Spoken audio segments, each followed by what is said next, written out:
qui vont retarder. Les Mourabitoun, avec le temps, après 100 ans, une dynastie s'affaiblit toujours. Vous avez une nouvelle dynastie qui prend le pouvoir. On les appelle les Mouahidoun, les Almohades, les Mouahidoun, avec Abd al-Mu'min, un grand calife. Et eux aussi, ils vont combattre en Espagne, en Andalousie, les croisés. Mais c'est bientôt la fin, puisque vous connaissez la date fatidique, 1492, chute du dernier bastion musulman, chute de Grenade.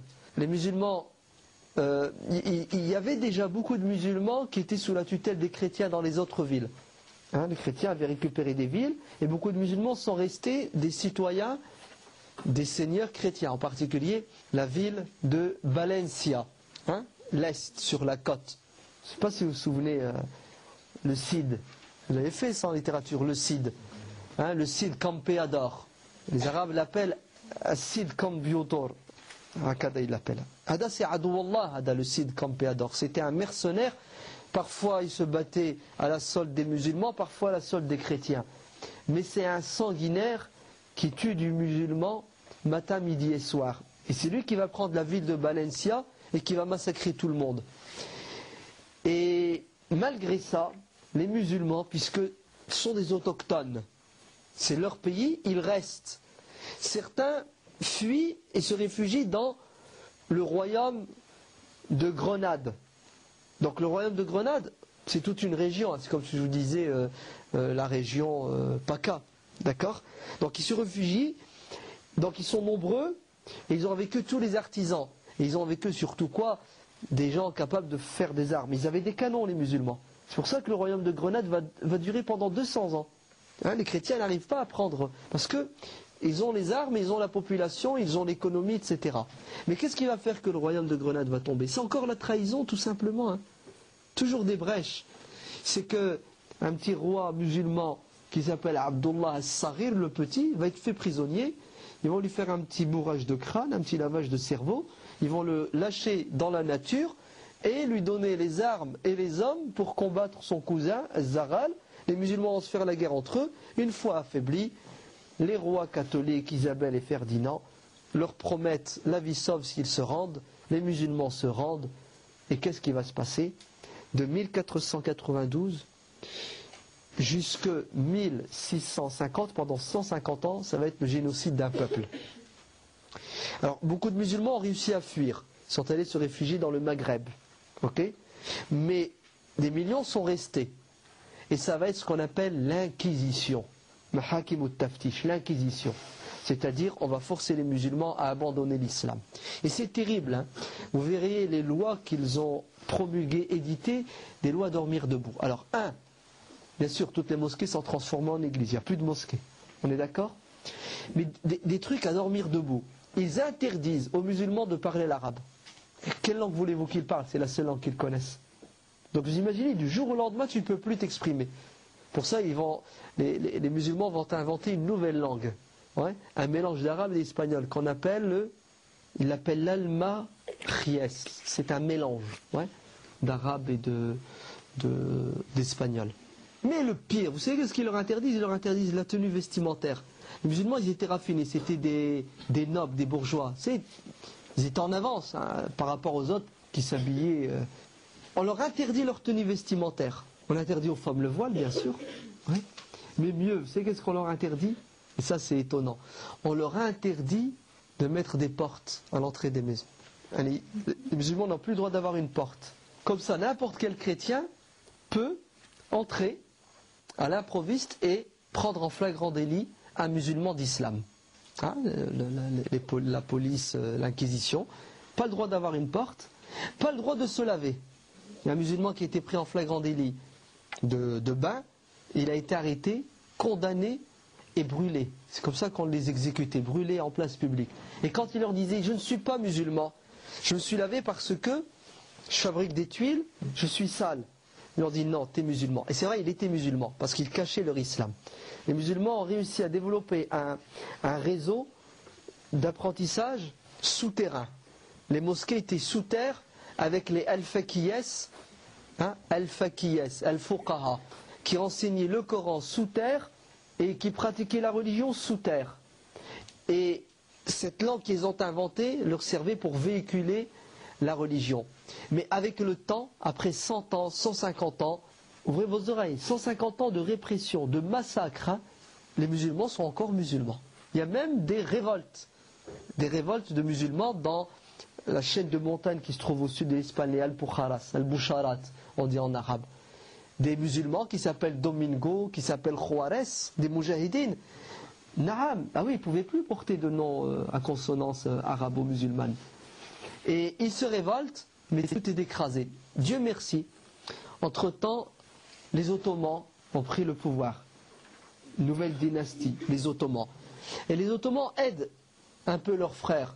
Et il y a un général, un amiral, Amir al-Bahr, Amir al-Bahr, le commandant de la flotte. Un amiral qui s'appelle, ils ont sali son image, ils en ont fait un corsaire pirate. Barberousse.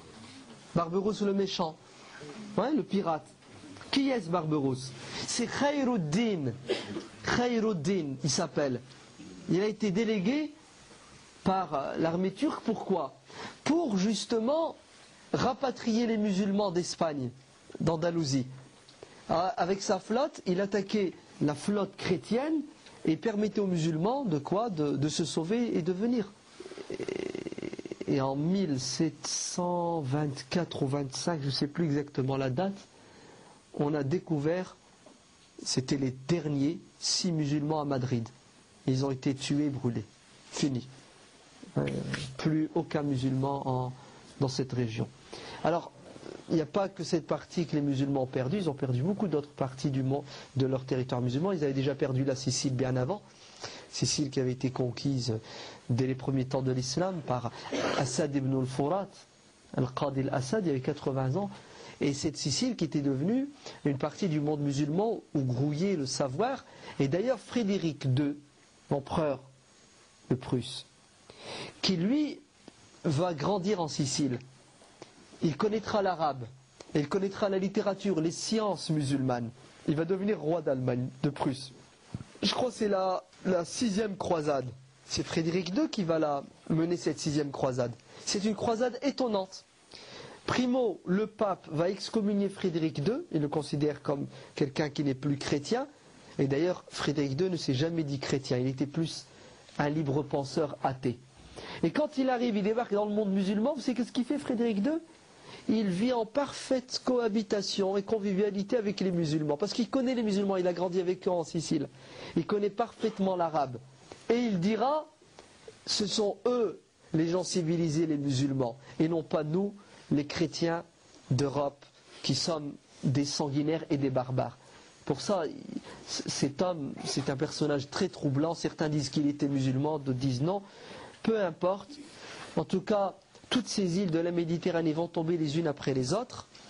Et puis, les Ottomans, donc voient le jour. Et parmi les Ottomans, vous avez un grand personnage qui s'appelle Mohammed ibn Murad. On l'appelle Mohammed el-Fatih, Mohammed le conquérant. C'est lui qui va prendre Constantinople, la ville de Constantinople, dernier bastion byzantin en Orient. Et les Turcs ottomans, donc nouvelle puissance, ils vont venir jusqu'aux portes de Vienne. Et ça va déstabiliser plus ou moins l'Occident qui est en train de se restructurer.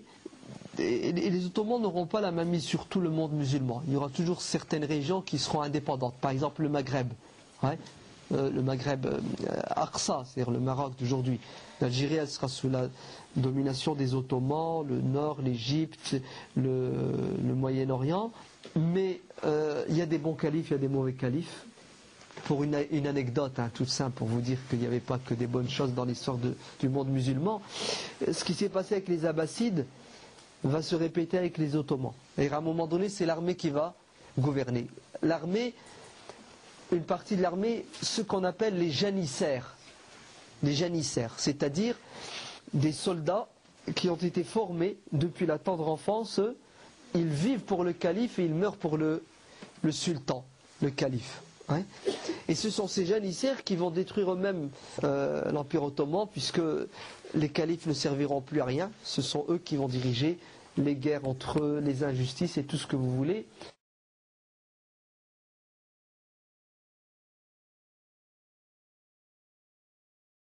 Et ce sont ces janissaires qui vont détruire eux-mêmes l'Empire ottoman, puisque les califes ne serviront plus à rien. Ce sont eux qui vont diriger les guerres entre eux, les injustices et tout ce que vous voulez.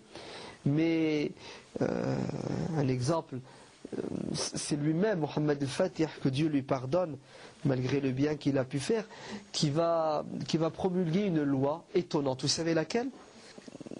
Il a trouvé des savants qui lui ont paraphé cette loi, mais ils l'ont rendu halal.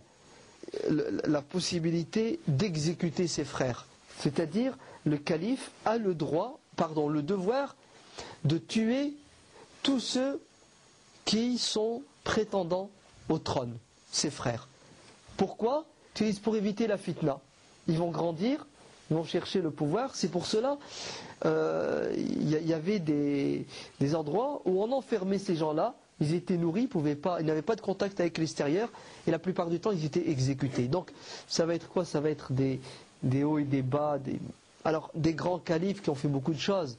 Le fameux calife dont on parle, Soliman le Magnifique, c'est ça, Sulayman al-Qanouni ou Sulayman al-Azim. Vous connaissez ses rapports avec la France. Mais l'Empire ottoman, c'est vrai qu'il est fort. L'Europe le considère comme un concurrent, un ennemi.